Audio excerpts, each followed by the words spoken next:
जय हिंद। सभी साथियों को नमस्कार। मैं संदीप तिवारी आप सभी का engineer Sandeep Tiwari YouTube channel में बहुत बहुत स्वागत करता हूं। दोस्त, यह प्रैक्टिस सेट आरआरबी, एएलपी और ग्रुप डी 2025 परीक्षा के लिए तैयार किया गया है। डेली प्रैक्टिस के लिए आप हमसे सुबह 7 बजे जुड़ सकते हैं। तो चलिए बगैर देर किए क्वेश्चंस देखते हैं। इससे पहले यदि आप चैनल पर नए हैं तो चैनल को सब्सक्राइब कर लीजिए। पहला प्रश्न पढ़िए, समझिए और इसका जवाब दीजिए। यदि किसी दर्पण से बनने वाले प्रतिबिंब का आवर्धन m=-2 है तो प्रतिबिंब के गुण होंगे। पहला विकल्प है वास्तविक सीधा, दूसरा विकल्प है वास्तविक उल्टा, तीसरा विकल्प है आभासी सीधा, चौथा विकल्प है आभासी उल्टा। दोस्त, यदि आवर्धन m=-2 है तो इसका सीधा अर्थ है प्रतिबिंब वास्तविक होगा और वस्तु से 2 गुना होगा। वास्तविक प्रतिबिंब हमेशा उल्टा बनता है। ऑप्शन बी इस प्रश्न का बिल्कुल सही है।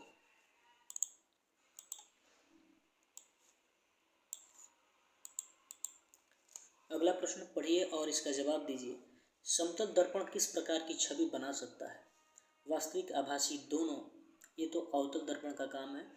वास्तविक छवि, आभासी छवि या फिर दर्पण के आकार पर निर्भर।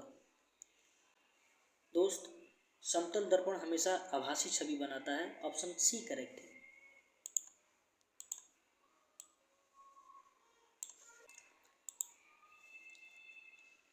अवतल लेंस को अन्य किस नाम से जाना जाता है? दोस्त, जब बात आए अवतल लेंस की तो अवतल लेंस एक अपसारी लेंस होता है और बात दर्पण की आए तो अवतल दर्पण एक अभिसारी दर्पण होता है।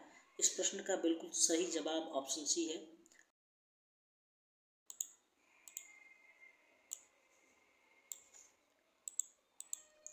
अगला प्रश्न पढ़िए और इसका जवाब दीजिए। दर्पण के लिए आवर्धन m का मात्रक है। मीटर, सेंटीमीटर, वर्ग मीटर, कोई नहीं।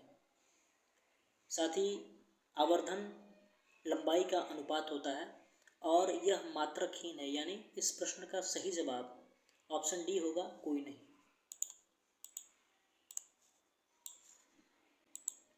अगला प्रश्न आपकी स्क्रीन पर, गोलीय दर्पण की अवधारणा क्या है?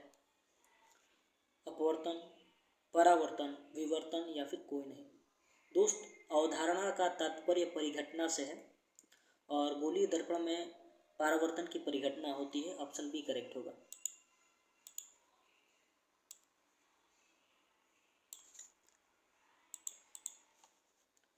गोलीय दर्पण में फोकस दूरी व वक्रता त्रिज्या का संबंध क्या है? R=2f, F=2r, F=r/2 या फिर केवल पहला। सभी साथी जानते हैं गोलीय दर्पण में फोकस दूरी और वक्रता त्रिज्या का संबंध F=r/2 होता है, यानी फोकस दूरी वक्रता त्रिज्या की आधी होती है। पहला विकल्प भी सही है और तीसरा विकल्प भी सही है। ऑप्शन ए और सी दोनों सत्य है।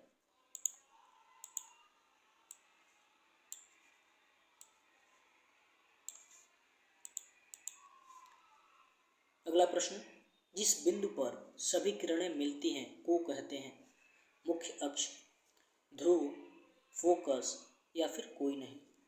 दोस्त, ध्रुव परावर्तक पृष्ठ का मध्य बिंदु होता है और मुख्य अक्ष वह सीधी रेखा जो ध्रुव और वक्रता केंद्र से होकर गुजरती है। जिस बिंदु पर सभी किरणें मिलती है फोकस होता है। ऑप्शन सी करेक्ट है।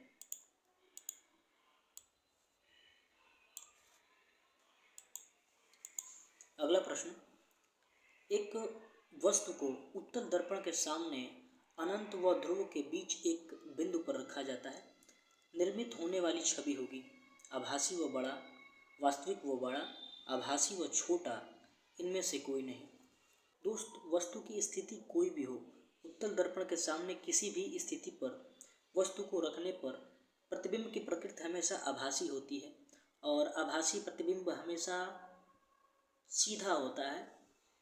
उत्तल दर्पण का एक और प्रकृति है कि वह वस्तु से छोटा प्रतिबिंब बनाता है, यानी ऑप्शन सी यहाँ करेक्ट होगा, आभासी व छोटा।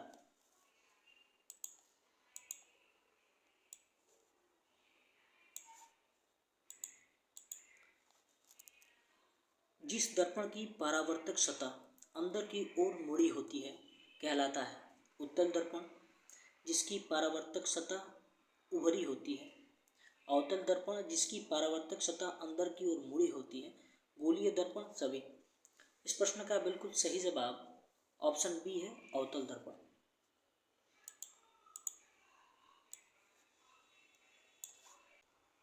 दर्पण के प्रतिबिंब सतह के केंद्र को क्या कहते हैं?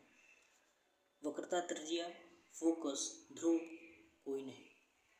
दोस्त, इस प्रश्न का बिल्कुल सही जवाब ऑप्शन सी होगा, ध्रुव।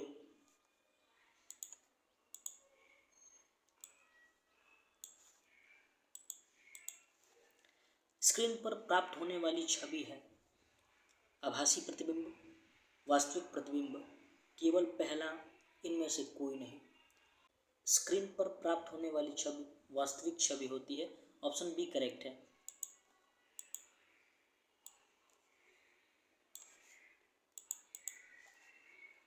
समतल दर्पण द्वारा बनाई गई छवि नहीं हो सकती है।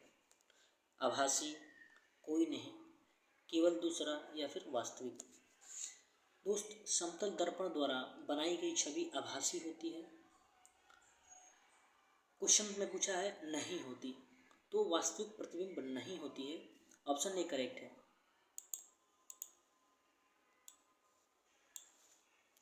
सी प्रतीक किस भौतिक स्थिरांक को दर्शाता है? दर्पण की क्षमता, प्रकाश की क्षमता, प्रकाश की चाल, कोई नहीं। तो सी प्रतीक प्रकाश की चाल को दर्शाता है और निर्वात में प्रकाश की चाल 3 × 10⁸ मीटर प्रति सेकेंड होता है। ऑप्शन सी यहाँ बिल्कुल सही होगा।